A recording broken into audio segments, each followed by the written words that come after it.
तो dear students, तो आज हम बात करेंगे electric charge and methods of charging की। ठीक है, तो इलेक्ट्रिक चार्ज को जानने से पहले हमें देखना चाहिए कुछ इसके इंट्रोडक्शन के लिए टॉपिक जिसका नाम है four fundamental force of nature. इस टॉपिक को आपने पहले भी सुना होगा, तो चलिए इसको रिव्यू कर लेते हैं। आपको पता है जब हम किसी भी सिस्टम के ऊपर एक फोर्स लगाते हैं तो वो सिस्टम मूव करता है। ठीक है, तो किसी भी सिस्टम को हम कंप्लीटली डिस्क्राइब कर सकते हैं अगर हमें पता हो भी उसकी फोर्स कैसी है, वो कितनी है और किस डायरेक्शन में लग रही है, उसका नेचर क्या है। ठीक है, तो इसी आधार पर अगर हम देखें तो नेचर के अंदर चार फंडामेंटल फोर्स है। मतलब इन चारों फोर्स से हम यूनिवर्स के अंदर जितनी भी फिनोमिना हो रही है उन सभी को एक्सप्लेन कर सकते हैं। तो देखते हैं चार फोर्स कौन सी है। एक है आपकी स्ट्रॉन्ग न्यूक्लियर फोर्स, एक है आपकी इलेक्ट्रोमैग्नेटिक फोर्स, फिर आपकी वीक न्यूक्लियर फोर्स यानी वीक फोर्स, और फिर आपकी जो लास्ट है वो है ग्रेविटेशनल फोर्स। ये जो मैंने आपको ऑर्डर बताया ये इनकी स्ट्रेंथ का डिक्रीजिंग ऑर्डर बताया है। मतलब क्या है, जो सबसे स्ट्रॉन्ग फोर्स है वो है स्ट्रॉन्ग न्यूक्लियर फोर्स, और जो सबसे नेचर की सबसे वीक फोर्स है वो क्या आपकी ग्रेविटेशनल फोर्स। ठीक है, अब बात करते देखते हैं इनके बारे में थोड़ी थोड़ी बातें। जो स्ट्रॉन्ग न्यूक्लियर फोर्स है ये नेचर के अंदर पाई जाने वाली सबसे स्ट्रॉन्ग फोर्स होगी। ठीक है, और सबसे खास बात इसकी है ये केवल और केवल न्यूक्लियस के अंदर लगती है।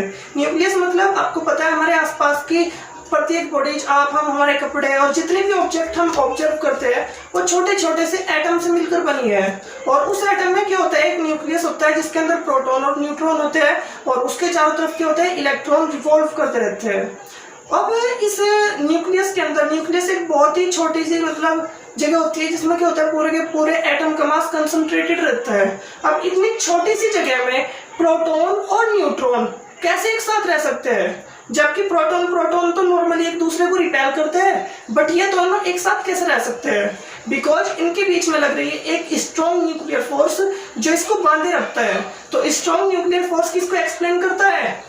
ये किसके बीच में लगती है? प्रोटॉन प्रोटॉन के बीच में, प्रोटॉन न्यूट्रॉन के बीच में, और न्यूट्रॉन के बीच में, जो न्यूक्लियस को होल्ड करता है, जो न्यूक्लियस को बनाता है। ठीक है, तो न्यूक्लियस किस वजह से एग्जिस्ट करता है? स्ट्रॉन्ग न्यूक्लियर फोर्स की वजह से एग्जिस्ट करता है। और इस फोर्स की सबसे खास बात यह है, जो हमारी सेकंड फोर्स थी इलेक्ट्रोमैग्नेटिक फोर्स, ये इलेक्ट्रोमैग्नेटिक फोर्स से 100 टाइम्स स्ट्रॉन्गर होती है। मतलब 100 गुना ज्यादा होती है, बहुत ज्यादा स्ट्रॉन्ग नहीं होती है। अब उसके बाद आ सकते हैं हम इलेक्ट्रोमैग्नेटिक फोर्स पे। इलेक्ट्रोमैग्नेटिक फोर्स, और अगर हम सबसे लास्ट की वीक फोर्स देखें ग्रेविटेशनल फोर्स, इनके बीच का डिफरेंस बहुत बड़ा है। और जो आपकी ग्रेविटेशनल फोर्स है बहुत वीक फोर्स होती है, और जो आपकी इलेक्ट्रोमैग्नेटिक फोर्स होती है ये इससे बहुत ज्यादा स्ट्रॉन्ग होती है। 10 की पावर 39 टाइम्स ज्यादा स्ट्रॉन्गर होती है। सो 10 की पावर 39 ऑर्डर की कोई स्ट्रॉन्गर फोर्स कोई मतलब छोटी चीज नहीं होगी, वो भी कंपैरिजन ऑफ ग्रेविटेशनल फोर्स से। और ये लगती कहाँ पर है? दो चार्ज के बीच में, दो मैग्नेट के बीच में, या फिर एक चार्ज और एक मैग्नेट के बीच में। यहाँ तक कि चार्ज और मैग्नेट दोनों एक दूसरे से लिंक होते हैं, दोनों एक दूसरे से कनेक्टेड होते हैं। ठीक है, तो अब हम देखते हैं भाई चार्ज और मैग्नेट कैसे है, एक दूसरे से कनेक्टेड है, एक दूसरे से लिंक है, तो हम देखेंगे अपने आने वाले चैप्टर्स में। ठीक है, अब हमारी जो नेक्स्ट फोर्स है वो है हमारी वीक न्यूक्लियर फोर्स या फिर जस्ट वीक फोर्स। ये कुछ सर्टेन टाइम पर आता है, कुछ सर्टेन फिनोमिना में आती है, जैसे रेडियो एक्टिव डीके। जब रेडियो एक्टिव डीके होते हैं, रेडियो एक्टिव डीके को एक्सप्लेन करती है, इसके बारे में ज्यादा बात नहीं कर रहे हैं। एंड उसके बाद आ जाती है आपकी ग्रेविटेशनल फोर्स। ग्रेविटेशनल फोर्स सबसे वीक फोर्स है। ये किसी भी दो ऑब्जेक्ट के बीच में लगती है जिनके पास मास होता है, ये प्रॉपर्टी ऑफ मास के कारण लगती है। ठीक है, तो ये हमारी ये चार फोर्स होगी। इसमें एक पॉइंट जो हमें और देखना है वो देखना है जो स्ट्रॉन्ग न्यूक्लियर फोर्स है केवल और केवल न्यूक्लियस में लगता है, न्यूक्लियस के बाहर नहीं लगता। इसलिए क्या होगा, इसका शॉर्ट रेंज ऑर्डर का होगा, ये सिर्फ शॉर्ट जगह, थोड़ी जगह के लिए लगती है। लेकिन जो आपकी इलेक्ट्रोमैग्नेटिक फोर्स है ये इनफाइनाइट डिस्टेंस तक लगती है, क्या बहुत दूर तक लग सकती है। अगर दो ऑब्जेक्ट, दो चार्ज बहुत दूरी पर रखे तो उनके बीच में भी क्या लगती है, इलेक्ट्रोमैग्नेटिक फोर्स लगती है, जिसलिए क्या है लॉन्ग रेंज ऑर्डर की है। और तीसरी वीक न्यूक्लियर फोर्स, ये भी सिर्फ न्यूक्लियस में पाई जाती है, रेडियोएक्टिव डीके को एक्सप्लेन करती है, ये भी क्या है शॉर्ट रेंज ऑर्डर की है। और ग्रेविटेशनल फोर्स क्या है, ये भी लॉन्ग रेंज ऑर्डर की है। ठीक है, क्योंकि अगर दो ऑब्जेक्ट बहुत एक दूसरे से बहुत दूरी पर रखी है, जैसे अर्थ और सन दोनों एक दूसरे से बहुत दूरी पर है, लेकिन उनके बीच में ग्रेविटेशनल फोर्स लगती है। ठीक है, तो अब आप ये कहोगे कि हमने तो बहुत सारी फोर्स देखी थी, पढ़ी थी फिजिक्स के अंदर, जैसे एक नॉर्मल फोर्स होगी, जैसे एक फ्रिक्शन फोर्स होगी। तो ये सब फोर्स कहाँ जाती है जब लिस्ट में सिर्फ 4 ही है। एक्चुअली हम जितने फोर्स को फील कर सकते हैं वे सभी फोर्स की होती है इलेक्ट्रोमैग्नेटिक होती है।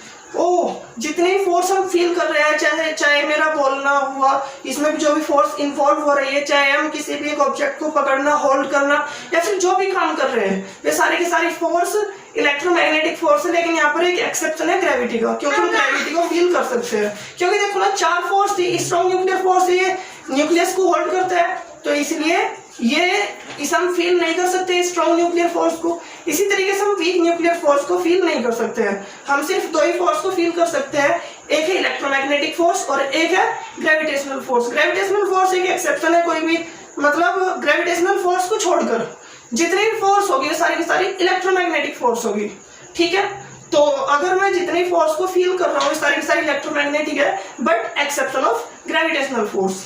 ठीक है, अब इसके बाद हम बोल सकते हैं, एक थॉट दे सकते हैं, we live in an electromagnetic world. Okay, because सारी की सारी फोर्स क्या है, इलेक्ट्रोमैग्नेटिक फोर्स है।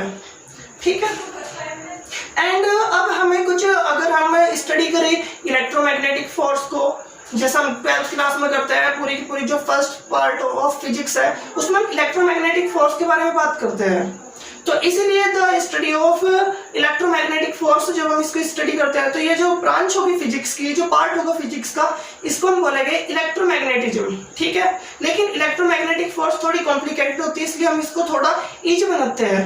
लेकिन उससे पहले आपको ये बता दूं, जो आपकी इलेक्ट्रोमैग्नेटिज्म है या फिर जो इलेक्ट्रोमैग्नेटिक थ्योरी है, ये सबसे सक्सेसफुल थ्योरी है, क्योंकि साइंस फिजिक्स के जितने भी अलग क्षेत्र है, फिजिक्स के जितने भी अलग रियल्म्स है, जैसे आपकी क्वांटम मैकेनिक्स हो गया, ये सभी क्षेत्रों में क्या होती है, यूनिक सिंप्लीफिकेशन के साथ एप्लीकेबल होती है। मतलब ये सबसे ज्यादा सक्सेसफुल थ्योरी है फिजिक्स की। ठीक है, और अब सिंप्लीफिकेशन के लिए हम क्या कर रहे हैं, शुरुआत में हम सोर्स चार्ज को रेस्ट पर ले रहे हैं, और टेस्ट चार्ज चाहे रेस्ट पर हो चाहे ना हो, इससे हमें कोई फर्क नहीं पड़ता। अब देखो इस बात का मतलब क्या है, हमारे पास ये जो इलेक्ट्रोमैग्नेटिज्म है, इसकी एक फंडामेंटल प्रॉपर्टी होगी, सॉरी एक फंडामेंटल प्रॉब्लम होगी। मैंने बताया था चार्ज और मैग्नेट एक दूसरे से कनेक्टेड रहते हैं, लेकिन अभी तक ये भी नहीं बताया कि चार्ज क्या होता है। इसके बारे में हम बाद में अभी रुक के बात करेंगे, लेकिन पहले हम बात कर रहे हैं चार्ज की। तो शुरुआत में आपके पास क्या है, बहुत सारे चार्ज है, एक बंच ऑफ चार्ज है आपके पास, और आपको इसकी वजह से कोई भी टेस्ट चार्ज जिसका आप टेस्ट कर रहे हो उसके ऊपर लगने वाली फोर्स या फिर उसके ऊपर क्या इफेक्ट पड़ेगा, आपको ये बताना है। अब शुरुआत में ये जो अगर ये चार्ज है, जो आपको दिए हुए चार्ज है, गिवन चार्ज है, जिसका इफेक्ट आपको टेस्ट चार्ज के ऊपर देखना है, तो जो आपके गिवन चार्ज इसको बोले हम सोर्स चार्ज, और जिसका आप टेस्ट कर रहे हो उसको हम बोलेंगे टेस्ट चार्ज। तो जो आपके सोर्स चार्ज अगर शुरुआत में ये एक्सेलरेटेड हो तो टेस्ट चार्ज के ऊपर इफेक्ट देखना काफी कॉम्प्लिकेटेड होगा। तो शुरुआत में हम क्या कर रहे हैं, सोर्स चार्ज को रेस्ट पर रख रहे हैं। टेस्ट चार्ज चाहे मूविंग हो या ना हो, इससे हमें कोई खास फर्क नहीं पड़ता, क्योंकि हम सोर्स चार्ज की प्रॉपर्टी को एक्सप्लोर कर रहे हैं। तो शुरुआत में क्या करेंगे, हम सोर्स चार्ज को रेस्ट पर रखेंगे, और जो आपका टेस्ट चार्ज है वो रेस्ट पर हो या ना हो।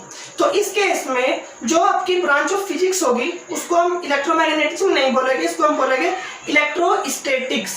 सो study of force, field and potential due to a static charge is known as electrostatic. मतलब एक स्टैटिक चार्ज की वजह से फोर्स, फील्ड और पोटेंशियल की जो स्टडी होगी वो क्या होगी, इलेक्ट्रोस्टैटिक होगी। स्टैटिक चार्ज मतलब चार्ज रेस्ट पर होना चाहिए।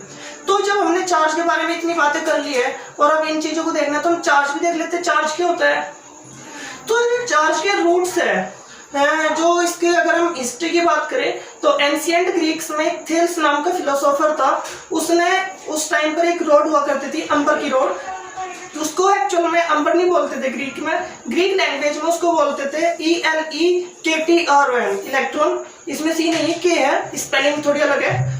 तो अंबर को उसने किसी भी क्लॉथ से, फिर जब उसे किसी भी दूसरे सब्सटेंस से रब किया तो उसने पाया कि उस पर कुछ स्पार्क्स मिलते थे उसको। ठीक है, और वो जो पेपर के छोटे छोटे बिट्स होते थे ना, पीस होते थे, ये उसको अपनी तरफ अट्रैक्ट करता था। तो पेपर के छोटे छोटे पीस को, स्मॉल बिट्स ऑफ पेपर को अट्रैक्ट करने की जो प्रॉपर्टी आई, ये खुद नहीं बता पाया था फिलोसोफर, और एंशिएंट ग्रीक में ये चीज डिस्कवर हुई थी। एक्चुअली ये डिस्कवरी एक चार्ज की ही डिस्कवरी थी, क्योंकि ये फिनोमिना चार्ज की वजह से होती है। और हम बोल सकते हैं अगर किसी भी बॉडी के पास उसको रब करने के बाद स्मॉल बिट्स ऑफ पेपर को अट्रैक्ट करने की प्रॉपर्टी आ जाए, तो जो ये प्रॉपर्टी होगी ना, उसको अट्रैक्ट करने की जो रीजन होगा, वो रीजन होगा कि हम बोलेंगे कि बॉडी के ऊपर चार्ज आ गया है, ठीक है, या फिर बॉडी के ऊपर चार्ज डेवलप हो चुका है। और 16th सेंचुरी तक ये फिनोमिना सभी ऑब्जेक्ट में ऑब्जर्व की गई, सभी बॉडीज के पास ऑब्जर्व की गई। लेकिन ये जो डेफिनेशन मैंने अभी बोली है इलेक्ट्रिक चार्ज की, इसके साथ एक प्रॉब्लम है, क्योंकि जो हमारे आसपास की जो इलेक्ट्रिसिटी है वो इलेक्ट्रिक चार्ज के प्रिंसिपल पे काम करती है, लेकिन इन बॉडी के ऊपर चार्ज डेवलप नहीं रहता है, इसमें सिर्फ चार्ज का फ्लो होता है, ठीक है। तो ये पूरी तरीके से ये कंप्लीट डिस्क्रिप्शन नहीं देता है इलेक्ट्रिक चार्ज के बारे में, ठीक है। तो मॉडर्न डेफिनेशन क्या होगी? देखो, हमने इलेक्ट्रोमैग्नेटिक फोर्स के बारे में तो देख लिया। शुरुआत में जब हम चार्ज को रेस्ट पर रखेंगे तो क्या करेगा, एक तरह की फोर्स लगाएगा। ये चीज भी हमें ऑब्जर्व हो रही है, जब हम किसी भी एक ऑब्जेक्ट को रब करके उसके ऊपर चार्ज डेवलप करते हैं तो उसके ऑब्जेक्ट के ऊपर क्या लगाता है, फोर्स लगाता है। इस फोर्स का हमने नाम रखा इलेक्ट्रोस्टैटिक फोर्स या फिर इलेक्ट्रिक फोर्स, ठीक है। तो जो ये इलेक्ट्रोस्टैटिक फोर्स है या फिर इलेक्ट्रिक फोर्स है, ठीक है जी, ये नेचर की फंडामेंटल है। तो हमें नेचर की फंडामेंटल चीजों को एंड जो नेचर की फंडामेंटल है इसको डिफाइन करने के लिए किसी दूसरी क्वांटिटी की जरूरत नहीं है। तो इलेक्ट्रिक फोर्स नेचर की फंडामेंटल है, और ऐसे पार्टिकल जो इलेक्ट्रिक फोर्स को क्या करते हैं, मतलब जिससे इलेक्ट्रिक फोर्स लगती है, जिसकी वजह से वे पार्टिकल के पास क्या होगा, चार्ज होगा, जिसकी वजह से इलेक्ट्रिक फोर्स नहीं लगेगी, उन पार्टिकल के पास चार्ज नहीं होगा। So the particles which exert electric force are said to have electric charge, and if they don't exert an electric force then they don't have an electric charge। so हम इसे बोल सकते हैं charge को एक source of electric charge को बोल सकते हैं सोर्स ऑफ इलेक्ट्रिक फोर्स, ठीक है। तो इलेक्ट्रिक फोर्स के एक सोर्स की तरह हम इसको डिफाइन कर सकते हैं इलेक्ट्रिक चार्ज को, ठीक है। तो अब हम बात करते हैं वैरायटी ऑफ चार्ज की। चार्ज की दो वैरायटी होती है, एक पॉजिटिव होता है, एक नेगेटिव होता है। देखिए, ये हमने पता कैसे लगाया, आपने जो हम बहुत सारी ऑब्जेक्ट को रब कर वो इस पेपर के स्मॉल पीस ऑफ पेपर को क्या करता था, अपनी ओर अट्रैक्ट करता था, हमें थोड़ा सा स्पार्क मिलता था, ठीक है। अब इस एक्सपेरिमेंट को हमने बहुत सारी बॉडीज के साथ देखा। हमने देखा भाई एक ही टाइप की बॉडी को जब हम एक दूसरे के पास में लाएंगे, उनको रब करने के बाद तो एक दूसरे को रिपेल करती है, लेकिन हमें कुछ डिफरेंट बॉडीज ऐसी मिली जिसको रब करने के बाद जब हम उनको एक फ्रीली सस्पेंड करें तो वह अट्रैक्ट करती है, ठीक है। तो हम बोल सकते हैं भाई चार्ज के हो गए दो वैरायटी हो गए, जिसमें एक जैसे चार्ज एक दूसरे को रिपेल करेंगे और अपोजिट चार्ज एक दूसरे को अट्रैक्ट करेंगे, ठीक है। तो एक टाइप के चार्ज क्या कर रहे हैं, रिपेल कर रहे हैं, और अपोजिट चार्ज क्या कर रहे हैं, एक दूसरे को अट्रैक्ट कर रहे हैं। तो एक का नाम हमने पॉजिटिव रख दिया, एक का नाम हमने नेगेटिव रख दिया, ठीक है। तो चार्ज क्या हो गया, दो वैरायटी का हो गया। और जब हम चार्ज को बात कर रहे हैं, हम चार्ज जब एक दूसरे के ऊपर एक फोर्स लगा रहे हैं तो कुछ चार्ज एक दूसरे के ऊपर ज्यादा फोर्स लगाएंगे, कुछ एक दूसरे के ऊपर कम फोर्स लगाएंगे। तो हमें चार्ज को मेजर भी करना चाहिए, ठीक है। तो जो चार्ज की एसआई यूनिट होती है वो होती है कूलम, और चार्ज की सीजीएस यूनिट इलेक्ट्रोस्टैटिक यूनिट होती है, ईएसयू बोलते हैं जिसको हम, ठीक है। और जो इनके बीच में अगर हम रिलेशन की बात करें तो एक कूलम होता है 3 × 10⁹ ईएसयू के बराबर, ठीक है। तो जो इसमें अगर मैं बात करूं इलेक्ट्रॉन के चार्ज की जो आपके एटम में मिलता है, ठीक है, तो इलेक्ट्रॉन का चार्ज नेचर में एग्जिस्ट करने वाला सबसे स्मॉलेस्ट चार्ज है, ठीक है। इससे स्मॉल चार्ज आपको एग्जिस्ट नहीं करने को मिलेगा नेचर में। हालांकि इसके एक एक्सेप्शन भी है, क्वार्क्स है, बट इससे क्वांटाइजेशन ऑफ चार्ज पे कोई इफेक्ट नहीं पड़ेगा, तो उसको हम इस लेवल पर भी इग्नोर कर सकते हैं, ओके। तो अगर मैं बात करूं एक इलेक्ट्रॉन के चार्ज की, तो एक इलेक्ट्रॉन का चार्ज होता है 1.6 × 10⁻⁻19 कूलम के इक्वल, ठीक है। अब हम बात करते हैं चार्ज के बारे में कुछ और खास बातों की, जिसमें पहले एक चार्ज कंजर्व होता है।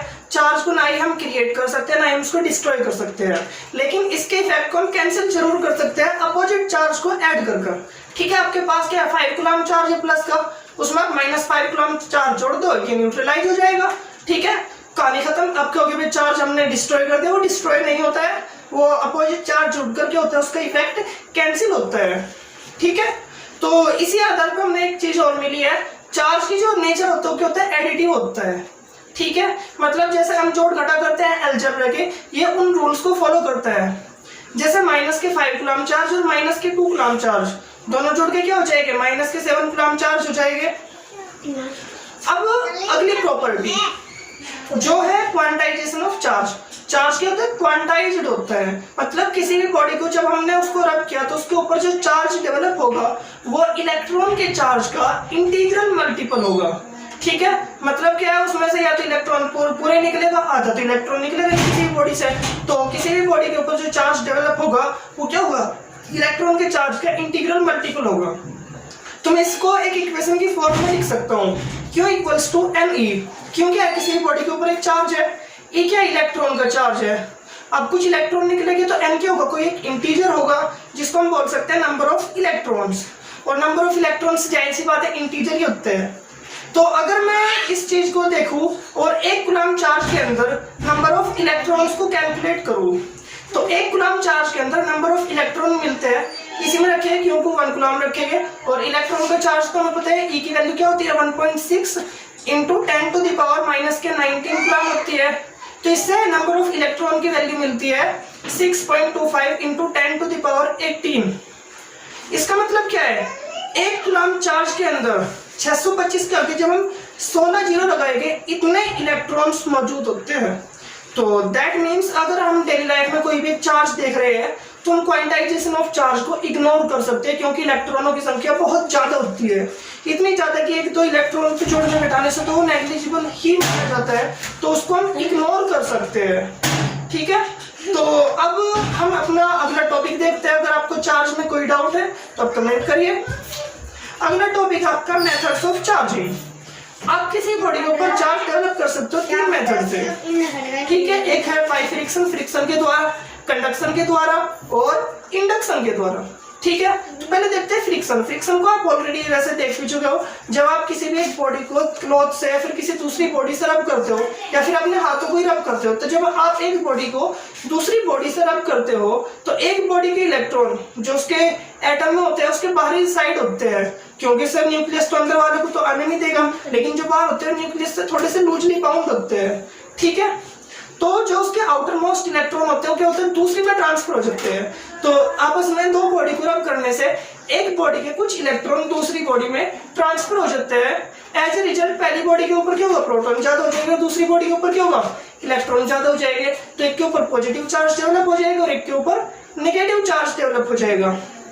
ठीक है, लेकिन ये मेथड जो है ना केवल और केवल इंसुलेटर में वर्क करता है। इंसुलेटर मतलब वे सब्सटेंस जिसके अंदर से चार्ज का फ्लो हो सकते हैं, जिसके अंदर से फ्री इलेक्ट्रॉन होते हैं जिसके अंदर। ठीक है, वे तो होते हैं आपके कंडक्टर जिसके अंदर फ्री इलेक्ट्रॉन नहीं होते, ये होता है इंसुलेटर।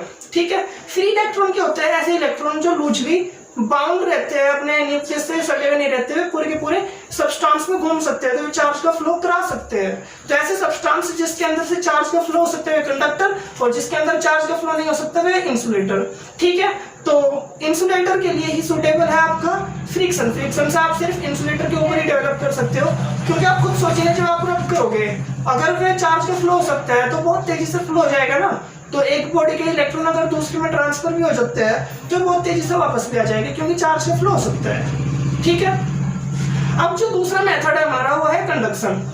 अब इसको समझने के लिए आप देखिए आपके पास कोई भी चार्ज्ड बॉडी है, ये चार्ज्ड बॉडी आपके पास कोई भी, थोड़ा नजदीक से देखिए। ठीक है, आप इस चार्ज्ड बॉडी को किसी कंडक्टर से टच कराते हो, तो जब आपने इस चार्ज्ड बॉडी को किसी कंडक्टर से टच कराया फिर आपने क्या करा इसको हटा दिया। ठीक है, तो जब आप चार्ज बॉडी को कंडक्टर से टच कराओगे तो क्या होगा इसका जो चार्ज होगा वो इसमें ट्रांसफर हो जाएगा।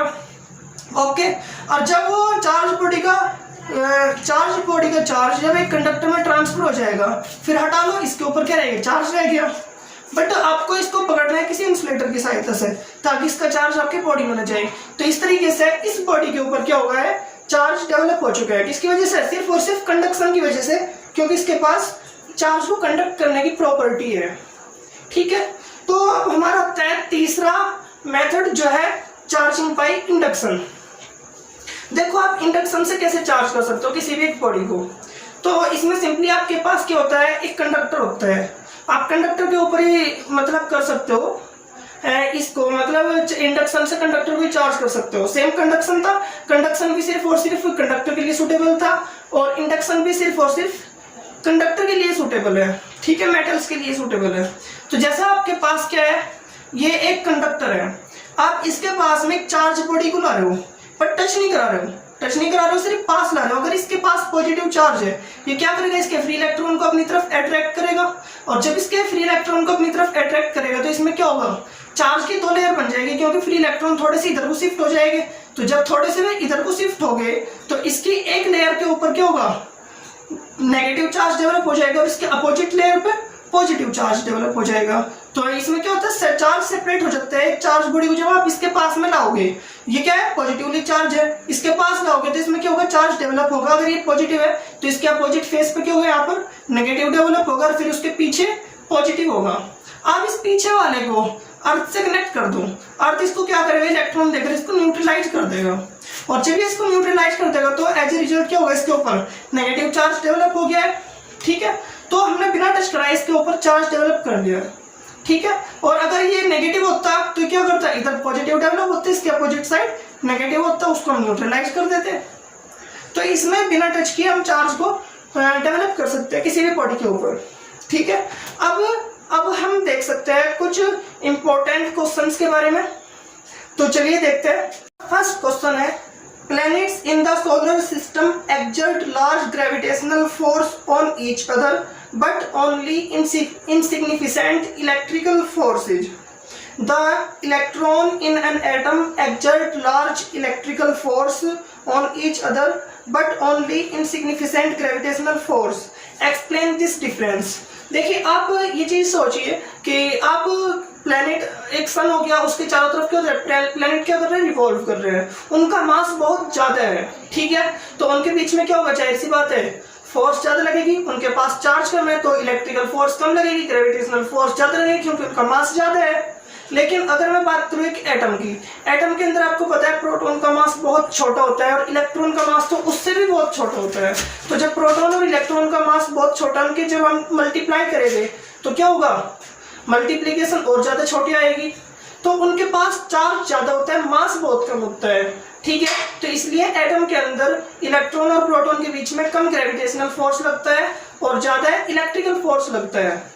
लेकिन अगर हम सोलर सिस्टम की बात करें, इनके ऊपर चार्ज कम होता है, मास ज्यादा होता है, तो जाहिर सी बात है इनके ऊपर क्या लगती है, यहाँ पर ग्रेविटेशनल फोर्स ज्यादा लगती है सोलर सिस्टम के केस में, और एटम के केस में इलेक्ट्रिकल फोर्स ज्यादा लगती है। तो अब हम देखते हैं अपना next question. A stone of mass 1 kilogram rest on the ground, what is the net electric force that ground exert on the stone. ठीक है, तो एक स्टोन है जो 1.0 किलोग्राम का है, वो क्या रखा है, ग्राउंड के ऊपर रखा है, बिल्कुल सीधा सा। अब जैसे ग्राउंड है, ग्राउंड के ऊपर क्या रखा है, स्टोन रखे, 1 किलो का स्टोन है, तो जाहिर सी बात हो इसके ऊपर एक ग्रेविटेशनल फोर्स लगाएगा नीचे की तरफ को। उसका वेट कितना होगा, W=mg होता है, 1 किलोग्राम का है, जी की वैल्यू कितनी है, 9.8 मीटर पर सेकंड स्क्वायर है, तो उसका वेट कितना होगा, 9.88 न्यूटन होगा। ठीक है, तो जो 1 किलोग्राम स्टोन है उसका वेट कितना है, 9.8 न्यूटन है। लेकिन एक बात बताइए, मैंने एक चीज बोली थी कि जितनी और भी फोर्स है, जैसे आपकी फ्रिक्शन फोर्स, नॉर्मल फोर्स, ये सारी की सारी फोर्स क्या होती है, इलेक्ट्रोमैग्नेटिक होती है नेचर में। तो जाहिर सी बात हो गया इलेक्ट्रिक फोर्स है। जैसे ग्राउंड है, तो ग्राउंड के जो एटम है ना, उनके बीच में क्या लग रही है, एक इलेक्ट्रिक फोर्स लग रही है, इसी वजह से वे एटम के एक दूसरे के ऊपर एक दूसरे से जुड़े हुए हैं। अब ऊपर से आ गया स्टोन, स्टोन क्या करेगा, नीचे गिरने की कोशिश करेगा, तो क्या वे एटम इसको नीचे गिरने देंगे, नहीं, वे एटम क्या करेंगे, इसके ऊपर एक इलेक्ट्रिकल फोर्स लगाएंगे ऊपर की तरफ को, इसके वेट को बैलेंस करने के लिए, और इसको हम बोल देते हैं नॉर्मल फोर्स। ठीक है, तो जो नॉर्मल फोर्स होगी इस केस में वो क्या होगी, आपकी इलेक्ट्रिकल फोर्स होगी। तो इस केस में यहाँ पर जो नॉर्मल फोर्स है या फिर जो इलेक्ट्रिकल फोर्स जो है पूछ रहा है वो कितनी होगी 9.8 न्यूटन की होगी। ठीक है, अब हम देखते हैं नेक्स्ट।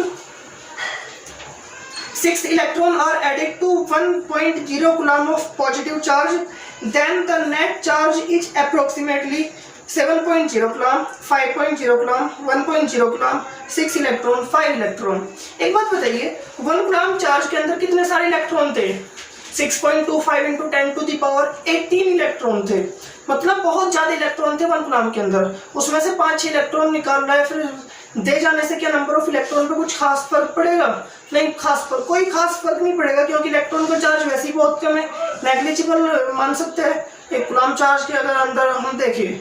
ठीक है, तो कितना रहेगा? ये रहेगा आपका 1.0 कूलम ही, जितना चार्ज आपको गिवन है। ठीक है, इस पर कोई भी फर्क नहीं पड़ेगा। अब देखते हैं next. If an atom loss 2 electron, what is the charge of resulting ion of the atom? ठीक है, और if an atom loss 3 electron, so what will happen? एक बात बताइए, जब एक एटम है वो 2 इलेक्ट्रॉन को लॉस कर रहा है, ठीक है, तो उसके ऊपर कितना चार्ज होगा? प्लस का +2 आ जाता है, जैसे एक एटम के ऊपर आ जाता है Na+1 होता है, Mg+2 होता है, Al+3 होता है, इसके ऊपर +2 इलेक्ट्रॉन होगा, मतलब 2 इलेक्ट्रॉन का चार्ज कितना होता है? एक इलेक्ट्रॉन का चार्ज होता है 1.6 into 10 to the power -19 coulomb, 2 से मल्टीप्लाई कर दो, क्या होगा? 3.2 into 10 to the power -19 coulomb होगा। और अगर 3 इलेक्ट्रॉन की बात कर रहा है तो 3 से मल्टीप्लाई कर दो। ठीक है, क्योंकि इलेक्ट्रॉन निकल रहे थे, इसके ऊपर क्या होगा? इतना ही पॉजिटिव चार्ज होगा। अब हम अगले क्वेश्चन की बात करते हैं। Is it possible for a body to have an electric charge of 2.0 into 10 to the power -19 coulomb and 3.2 into 10 to the power -19 coulomb? Option है पहला यस यस, दूसरा yes and no, third no and yes, fourth no and no. Option C is true, because अगर आप पहले charge को देखो 2.0 into 10 to the power -19 है, मतलब ऐसा चार्ज को पॉसिबल होना पॉसिबल नहीं है।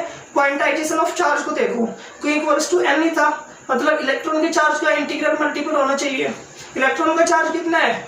1.6 इंटू 10 टू द पावर -19 है कूलम, और इसमें कितना दिया है? 2.0 into 10 to the power -19 coulomb. So जो 2.0 है ना, वो 1.6 का इंटीग्रल मल्टीपल हो ही नहीं सकता है, तो ये चार्ज को एडजस्ट करना ही पॉसिबल नहीं है किसी भी बॉडी के ऊपर इतना चार्ज। लेकिन अगर दूसरे को देखें तो 3.2 into 10 to the power -19 coulomb है, जो कि 1.6 का 2 टाइम्स है, मतलब 2 इलेक्ट्रॉन का चार्ज हो गया। सो ये पॉसिबल है। सो सी ऑप्शन इज ट्रू। अब हम देखते हैं अपना नेक्स्ट क्वेश्चन, एंड हमारा आज का last question. Suppose you have 2 metallic balls of equal size. आपके पास 2 मेटालिक बॉल है इक्वल साइज की, और पहली के पास चार्ज है माइनस का 1 into 10 to the power -7 coulomb, and दूसरे के पास पॉजिटिव चार्ज है 3 into 10 to the power -7 coulomb. ठीक है, और अगर हम दोनों को टच करें और टच करके फिर उनको हम हटा दें, तो इनके ऊपर जो रिजल्टिंग चार्ज होगा, ठीक है, वो कितना होगा? हर बॉल के ऊपर अब चार्ज कितना होगा टच करने के बाद? तो जाहिर सी बात है, एक के पास नेगेटिव चार्ज है माइनस का 1.0 into 10 to the power -7 coulomb, और दूसरा क्या है 3 into 10 to the power -7 coulomb. जब हमने दोनों को टच कराते तो टोटल चार्ज कितना बचा? 2 into 10 to the power -7 coulomb. अब इन दोनों बॉल के ऊपर क्या है? टोटल चार्ज है, दोनों बॉल एक दूसरे से क्या है? टच हो रही है। ठीक है, अब दोनों बॉल के सेम साइज के, आप उन्हें सेपरेट भी कर लोगे फिर टच रखोगे तो दोनों बॉल के ऊपर चार्ज इक्वली डिस्ट्रीब्यूट होगा, क्योंकि दोनों सेम साइज की है। ठीक है, तो जब दोनों सेम साइज की है तो दोनों के ऊपर चार्ज कितना रहेगा? 1 into 10 to the power -7 coulomb, जो आपका सी ऑप्शन करेक्ट है। पहला ऑप्शन बता रहा है कि आपकी पहली बॉडी के ऊपर है 1 into 10 to the power -7 coulomb, और दूसरी के ऊपर होगा 3 into 10 to the power -7 coulomb, मतलब जो क्वेश्चन में दी हुई सिचुएशन है वो होगी। पहला ऑप्शन ये बोल रहा है, दूसरे बोल रहे हैं पहले के ऊपर 0, दूसरे के ऊपर 2 इंटू 10 टू द पावर -7, और तीसरा क्या बोल रहे हैं? दोनों के ऊपर इक्वल होगा, वो कितना होगा? 1 into 10 to the power -7 coulomb, जो सही है। और मिलते हैं नेक्स्ट वीडियो में, तब तक के लिए वेट कीजिए। Thanks for watching video. If you like it then please give me thumbs up. If you don't like it, please don't give me thumbs down, okay.